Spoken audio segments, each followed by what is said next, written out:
बिस्मिल्लाहिर्रहमानिर्रहीम। अभी हम पढ़ेंगे ब्रांचेस ऑफ केमिस्ट्री। इसमें फिजिकल केमिस्ट्री है, ऑर्गेनिक है, इनऑर्गेनिक है, बायोकेमिस्ट्री है, इंडस्ट्रियल केमिस्ट्री है, न्यूक्लियर केमिस्ट्री है, एनवायरमेंटल एनालिटिकल। तो इस तरह से ये जो दी गई हैं इनको हम वन बाय वन स्टडी करते हैं।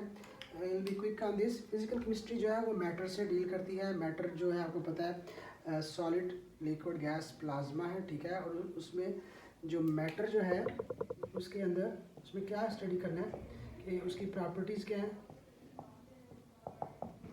ठीक है, उसका स्ट्रक्चर क्या है, उसकी प्रॉपर्टीज़, उसका स्ट्रक्चर, ये स्टडी करते हैं। और जो रिलेशनशिप है उनका डिफरेंट एटम्स की जो फॉर्मेशन है उसमें उसका रिलेशनशिप वो स्टडी किया जाता है।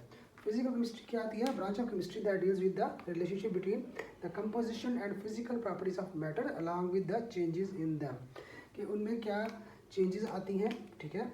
इसमें प्रॉपर्टीज़ कौन कौन सी होती हैं? स्ट्रक्चर ऑफ एटम या उसकी फॉर्मेशन कैसी होती है, मॉलिक्यूल की, behaviour of gases, liquid, solids, ठीक है, इफेक्ट ऑफ टेम्परेचर और radiation on matter are studied under this branch, ठीक है।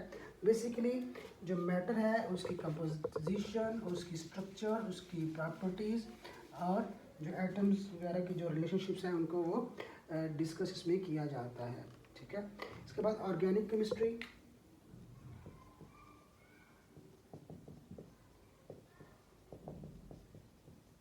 जो ऑर्गेनिक केमिस्ट्री है ये जो है कंपाउंड्स जो होते हैं सी और एच के जो कंपाउंड्स होते हैं जिसमें कार्बन और हाइड्रोजन आता है, जैसे CH4 मीथेन है, ठीक है। ऑर्गेनिक में जैसे जो पेट्रोल निकलता है उसमें भी कार्बन और हाइड्रोजन की स्ट्रक्चर्स होती हैं, जो चीज़ें निकलती हैं मिनरल्स वगैरह इसमें, उसके साथ केमिकल्स निकलते हैं ऑयल के साथ, ठीक है, पेट्रोल के साथ। वो जो केमिकल्स हैं ज़्यादातर उसमें भी सी और एच की जो है वो स्ट्रक्चर्स होती हैं, ठीक है। तो जो ऑर्गेनिक केमिस्ट्री है वो स्टडी करती है ऐसे चीज़ों को जिसमें ऐसे कंपाउंड्स को जिसमें कार्बन और हाइड्रोजन मौजूद होते हैं या उनके derivatives. It is study of covalent compounds of at carbon and hydrogen को कहते हैं, इनको कहते हैं हाइड्रोकार्बन्स, ठीक है। हाइड्रो कार्बन, हाइड्रो एच से है और कार्बन जो है ये सी, ठीक है। इनको हाइड्रोकार्बन्स भी कहते हैं, इनकी स्टडी की जाती है उनके डेरिवेटिव्स की।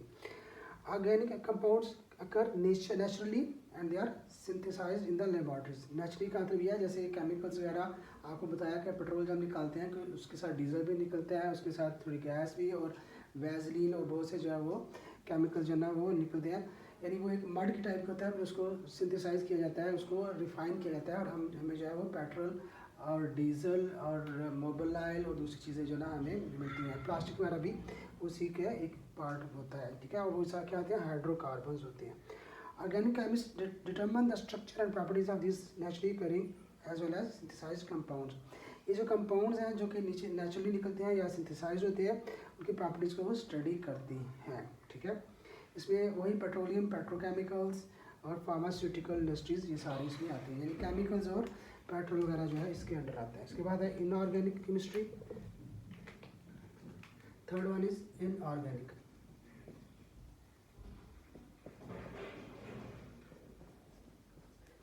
इनऑर्गेनिक केमिस्ट्री जो है ये study of all elements and their compounds except those of compounds of carbon and hydrogen.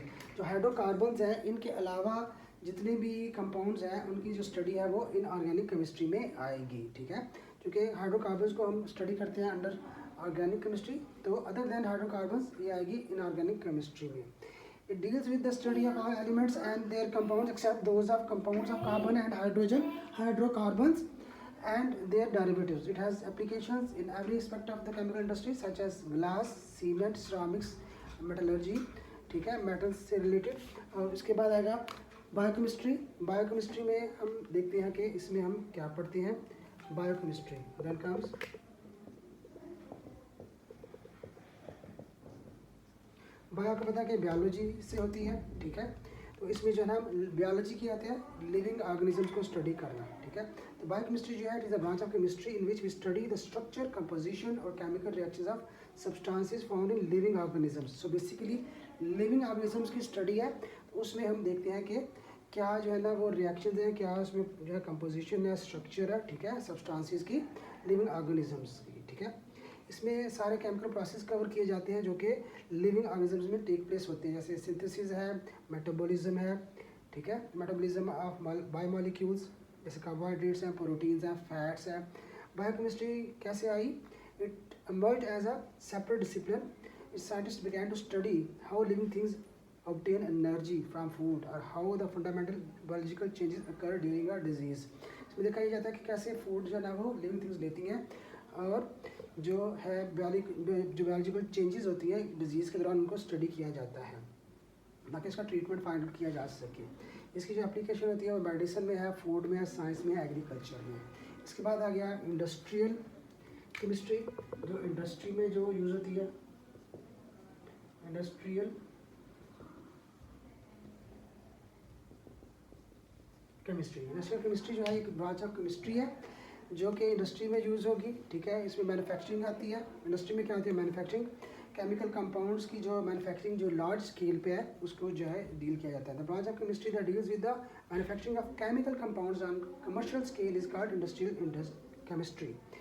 इसमें मैन्युफैक्चरिंग ऑफ बेसिक केमिकल्स है, oxygen, chlorine, ammonia, caustic soda, nitric acid, sulphuric acid, ठीक है।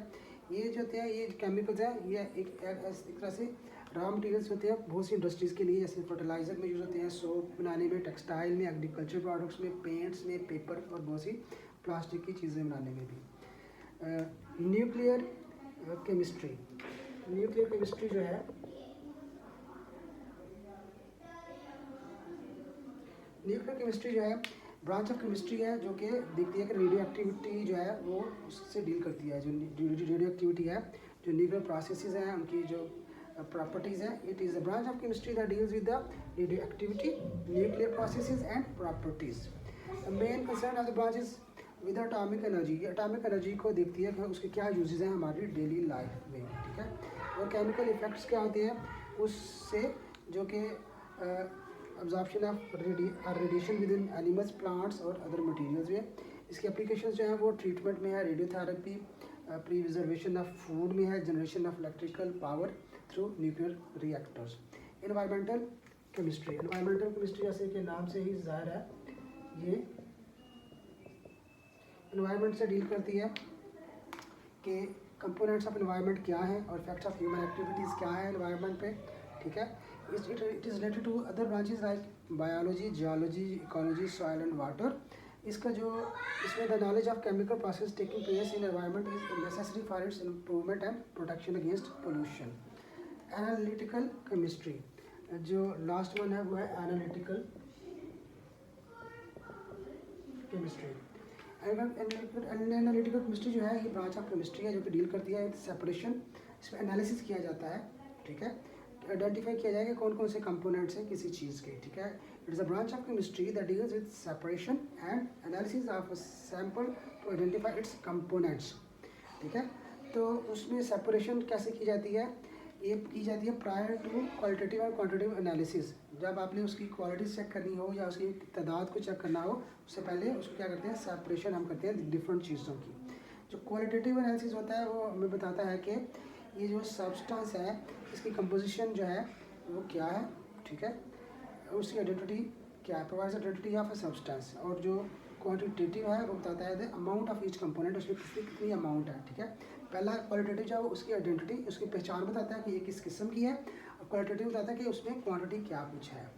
So hence in this branch different techniques and instruments used for analysis are studied. Scope of this branch covers food में, water, environmental और clinical analysis में ये use होती है।